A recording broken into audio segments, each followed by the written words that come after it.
Oh, good morning mga kadaks. Dito ako ngayon sa Tokwing, Porac, Pampanga. Ayan si Rodel, ang aming farm manager. Ayan, pakita mo yung pangalan mo, Rodel. Ayan. Ayan si Rodel. Ayan. Ang breeder nasa 86 lang. Pero tama yan. Sobra-sobra na sa itlog. Nakaka 400 kami ng itlog every Sunday. Good morning. Saturday morning, time check. It's 7:27.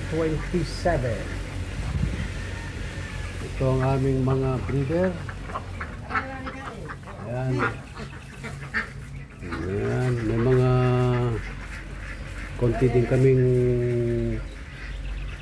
mga native chicken, siguro nasa 8 hanggang 10, pero karamihan puro Peking duck. Yan, naliligo ng iba. At sa ngayon maganda pa panahon sa umaga, medyo malamig-lamig pa, pero pagdating ng tanghali medyo umiinit na. Ito ang aming mga single incubators, capacity 90, bawat isa, 1, 2, 3, 4, 5 hanggang 13.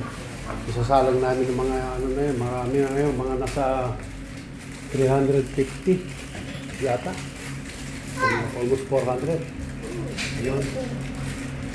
Yun, tsaka yun. Yan. Meron pa rito. Ayan, ang incubator, 6 pa na dito sa kwarto rito. Ayan pa. Kapiti sa bukas yan, may 2 yan.